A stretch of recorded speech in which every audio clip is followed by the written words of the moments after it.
ꯀꯔꯤꯃꯔꯝꯒꯤ ꯄꯥꯡꯊꯣꯛꯏꯕꯅꯣ ꯍꯥꯏꯕꯁꯤ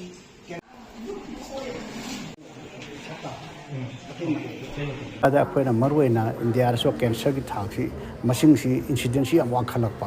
ꯋꯥꯡꯈꯠꯂꯛꯄꯁꯤꯒꯤ ꯈꯔ ꯇꯨ ꯁꯝ extend control ꯇꯧꯕ ꯉꯝꯅꯕ ꯍꯥꯏꯗꯅ ꯑꯩꯈꯣꯏꯒꯤ ꯅꯦꯁꯅꯦꯜ ꯀꯦꯟꯁꯔ ꯑꯦꯋꯥꯔꯅꯦꯁ ꯗꯦ ꯍꯥꯏꯕꯁꯤ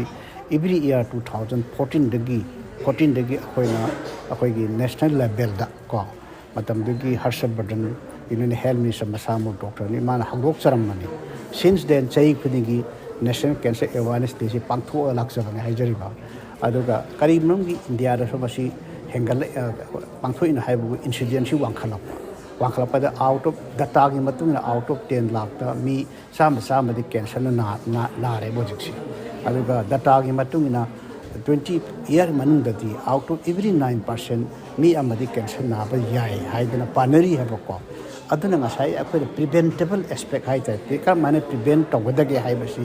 ꯁꯔꯚꯥꯏꯀꯦꯜ ꯀꯦꯟꯁꯔꯁꯤ ꯋꯥꯟꯅꯤ ꯍꯥꯏꯕ ꯁꯔꯚꯥꯏꯀꯦꯜ ꯀꯦꯟꯁꯔꯁꯤ ꯁꯔꯚꯤꯛꯁ ꯍꯥꯏꯕꯁꯤ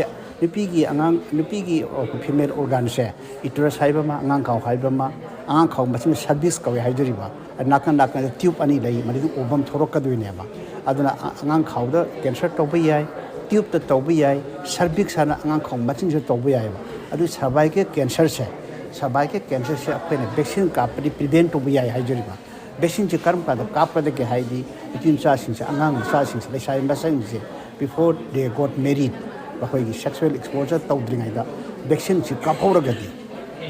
ꯀꯥꯞꯍꯧꯔꯒꯗꯤ ꯑꯩꯈꯣꯏꯅ ꯉꯁꯥꯏꯒꯤ ꯐꯣꯔ ꯗ ꯂꯥꯏꯐ ꯂꯣꯡ ꯍꯥꯏꯕ ꯅꯨꯄꯤ ꯃꯆꯥꯁꯤ ꯅꯨꯡꯁꯤꯔꯕ ꯑꯉꯥꯡꯁꯤꯡꯁꯤ ꯄꯨꯟꯁꯤꯒꯤ ꯑꯣꯏꯅ ꯁꯔꯚꯥꯏꯀꯦꯜ ꯀꯦꯟꯁꯔ ꯅꯥꯔꯣꯏꯗꯕꯅꯤ ꯍꯥꯏꯖꯔꯤꯕ ꯑꯗꯣ ꯉꯁꯥꯏꯒꯤ ꯑꯗꯨꯗꯤ ꯆꯍꯤ 7ꯗꯒꯤ ꯆꯍꯤ 15 ꯐꯥꯎ 30 ꯐꯥꯎ ꯃꯣꯏ ꯂꯨꯍꯣꯡꯗ꯭ꯔꯤ ꯐꯥꯎꯕ ꯑꯗꯨ ꯐꯥꯎ ꯀꯥꯞꯍꯧꯔꯒꯗꯤ ꯃꯣꯏꯒꯤ ꯗꯤꯐ꯭ꯔꯦꯟ ꯇꯥꯏꯞ ꯂꯩ ꯑꯗꯨꯕꯨꯗꯤ ꯑꯩꯒꯤ ꯒꯥꯏꯅꯣꯀꯣꯂꯣꯖꯤ ꯗꯥꯛꯇꯔ ꯖꯦꯝꯁꯅ ꯍꯥꯏꯔꯛꯑꯅꯤ ꯗꯤꯇꯦꯜꯗꯣ ꯍꯥꯏꯖꯔꯛꯑꯅꯦꯕꯀꯣ ꯑꯗꯨꯅ ꯀꯥꯞꯍꯧꯔꯒꯗꯤ ꯐꯣꯔ ꯗ ꯂꯥꯏꯐ ꯂꯣꯡ ꯀꯦꯟꯁꯔ ꯁꯔꯚꯥꯏꯀꯦꯜ ꯀꯦꯟꯁꯔ ꯍꯥꯏꯁꯤ ꯅꯥꯔꯣꯏꯗꯕꯅꯤ ꯍꯥꯏꯖꯔꯤꯕ ꯑꯗꯨꯒꯤ ꯕꯦꯁꯤꯁꯇꯅ ꯑꯩꯈꯣꯏꯅ ꯇꯧꯖꯔꯛꯏꯁꯤ ꯑꯗꯨꯒ ꯀꯣꯏꯁꯟꯈꯔ ꯍꯪꯕ ꯌꯥꯎꯏ ꯃꯦꯔꯤꯠ ꯂꯨꯍꯣꯡꯉꯕ ꯅꯨꯄꯤꯗꯤ ꯌꯥꯕ꯭ꯔꯥ ꯍꯥꯏꯅ ꯂꯨꯍꯣꯡꯕ ꯅꯨꯄꯤꯁꯨ ꯌꯥꯏ ꯀꯔꯤ ꯌꯥꯗꯅ ꯍꯥꯏꯒꯦ ꯑꯉꯥꯡ ꯂꯩꯔꯁꯨ ꯌꯥꯏ ꯇꯧꯕꯇꯕꯨ ꯑꯩꯈꯣꯏꯅ ꯚꯦꯛꯁꯤꯟꯁꯤ ꯀꯥꯞꯇ꯭ꯔꯤꯉꯩꯗ ꯑꯩꯈꯣꯏꯅ ꯀꯩꯅꯣ ꯇꯧꯕꯗ ꯑꯩꯈꯣꯏꯅ ꯃꯥꯗꯤ ꯉꯁꯥꯏꯒꯤ ꯍ꯭ꯌꯨꯃꯦꯟ ꯄꯦꯄꯤꯂꯣ ꯚꯥꯏꯔꯁ ꯍꯥꯏꯁꯦ ꯍ꯭ꯌꯨꯃꯦꯟ ꯄꯦꯄꯤꯂꯣ ꯚꯥꯏꯔꯁ ꯍꯥꯏꯕ ꯚꯥꯏꯔꯁꯁꯤꯅꯦꯕ ꯑꯩꯈꯣꯏꯒꯤ ꯍꯧꯖꯤꯛꯀꯤ ꯁꯔꯚꯥꯏꯀꯦꯜ ꯀꯦꯟꯁꯔ ꯊꯣꯛꯂꯤꯕ ꯚꯥꯏꯔꯁꯁꯦ ꯑꯗꯨ ꯌꯥꯝꯃꯤꯀꯣ ꯚꯦꯔꯤꯌꯟ ꯌꯥꯝꯃꯤꯀꯣ 1 2 3 4 5 ꯑꯗꯨꯕꯨ टाइप 16 18 हाइब वायरस वेरिएंट से मकोइसे अखोइना अनलेस वी ट्रीट अखोइन ट्रीटमेंट तहौद्रगदी अखोइगी मोइदि कैंसर ओनगने है अदुगी हाइब टाइप अखोइगी ह्यूमन पेपिलो वायरस टाइप 16 18 दो अदु हाना लैब्र लैतबराइसे हाना यंगथोकप मिसंग हैबा मेरिट वुमेन ददी इसा साइ मसासिंग दे अदु हाना येंगोय मिगी वर्जिन लैजबनी अदा कोइना सोब यारोय अदु लुहोंगबा काबुदि मदु हाना लुहोंग काबुदि अदु हाना टेस्ट होगा लैत्रदी वायरस तो लैत्रगदी मासो वैक्सीन कापदी अदु प्रिवेंटिव एस्पेक्ट लै हाइजरिबा यान तारे को हाइसे अदुना आइना समराइज ओना हाइजगे समना हाइजरगे अखोइगी ह्यूमन पेपिलो वायरस हाइबा वायरस मखलमनी मसी अंगांग खावगी मचिन सर्वाइकल सिदा मोइना इन्फेक्शन तौरगदी टाइप 16 18 वेरिएंट सिदी अखोइ कैंसर सर्विक्स ओहले ऑलमोस्ट ओहले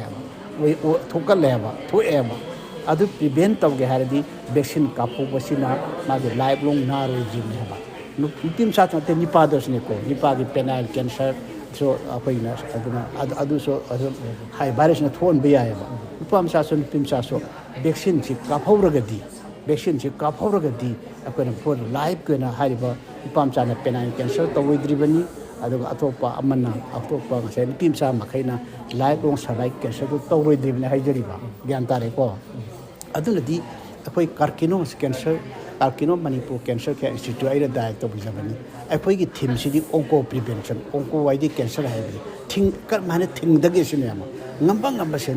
sing se अखोइ थिंग होनर जरपनेबा अदुना थवैना अखोइना तांग हबा सि वैक्सीन सि अमदा कापुरदी असि वैक्सीन सि कापुरदी लिसिंग तरे ताबा लिसिंग पान ताबा लिसिंग मापन ताबा लई तौरिनेबा अदु फ्री ऑफ कॉस्ट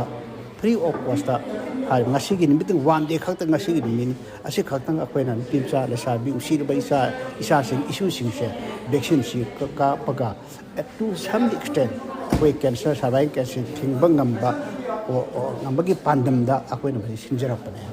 ꯑꯩꯈꯣꯏꯅ ꯍꯧꯖꯤꯛ ꯉꯁꯤ ꯇꯧꯖꯔꯤꯕ ꯑꯩꯈꯣꯏꯅ ꯇꯧꯔꯤꯕ ꯚꯦꯛꯁꯤꯅꯦꯁꯟ ꯐ꯭ꯔꯤ ꯚꯦꯛꯁꯤꯅꯦꯁꯟ ꯇꯧꯔꯤꯁꯤ ꯚꯜꯅꯔꯦꯕꯜ ꯑꯣꯏꯔꯕ ꯒ꯭ꯔꯨꯞ ꯈꯔ ꯑꯩꯈꯣꯏꯒꯤ ꯀꯥꯔꯀꯤꯅꯣꯁꯀꯤꯗꯒꯤ ꯈꯟꯒꯠꯆꯔꯕ ꯃꯇꯨꯡꯗ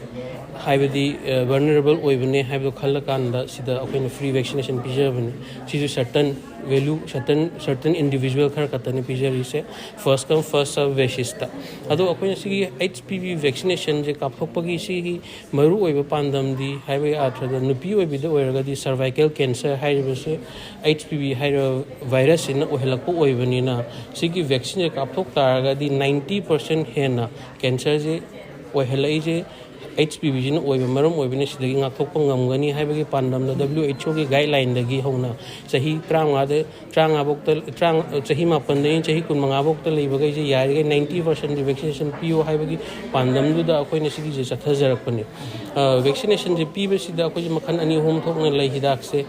ꯂꯩ ꯇꯥꯔꯒꯁꯨ ꯑꯩꯈꯣꯏꯅ ꯑꯦꯠꯂꯤꯁ ꯌꯥꯝꯗ꯭ꯔꯕꯗ 16ꯒ 18ꯒꯁꯤꯅ ꯁꯔꯚꯥꯏꯀꯦꯜ ꯀꯦꯟꯁꯔꯁꯦ ꯑꯣꯏꯍꯟꯕ ꯃꯔꯝ ꯑꯣꯏꯕꯅꯤꯅ ꯍꯤꯗꯥꯛ ꯑꯅꯤꯃꯛ ꯀꯥꯞꯄꯤꯕ ꯑꯩꯈꯣꯏ 8 ꯑꯃꯁꯨꯡ 9 ꯑꯃꯁꯨꯡ 4ꯗ ꯂꯩꯔꯤꯕ ꯚꯦꯛꯁꯤꯟꯁꯦ 16ꯒ 18ꯒꯁꯦ ꯑꯅꯤꯃꯛꯇ ꯂꯣꯏꯅ ꯌꯥꯎꯏ ꯑꯅꯤꯁꯤꯅ constitute more than 90% of the CS ꯁꯔꯚꯤꯛꯁꯦ ꯁꯤꯅ ꯑꯣꯏꯍꯟꯕꯅꯤꯅ ꯁꯤꯁꯦ ꯀꯥꯞꯊꯣꯛ ꯇꯥꯔꯒꯗꯤ ꯉꯥꯛꯊꯣꯛꯄ ꯉꯝꯒꯅꯤ ꯍꯥꯏꯕꯒꯤ ꯄꯥꯟꯗꯝꯗ ꯀꯦꯟꯁꯔ ꯏꯂꯤꯃꯤꯅꯦꯁꯟ ꯄ꯭ꯔꯣꯒ꯭ꯔꯥꯝꯒꯤ ꯃꯇꯨꯡ ꯏꯟꯅ ꯍꯥꯏꯔꯤꯕ ꯚꯦꯛꯁꯤꯅꯦꯁꯟꯁꯦ ꯂꯣꯏꯅꯃꯛ ꯆꯠꯊꯖꯔꯒ ꯂꯥꯛꯄꯅꯤ ꯁꯤꯒꯤ ꯄꯣꯠꯁꯦ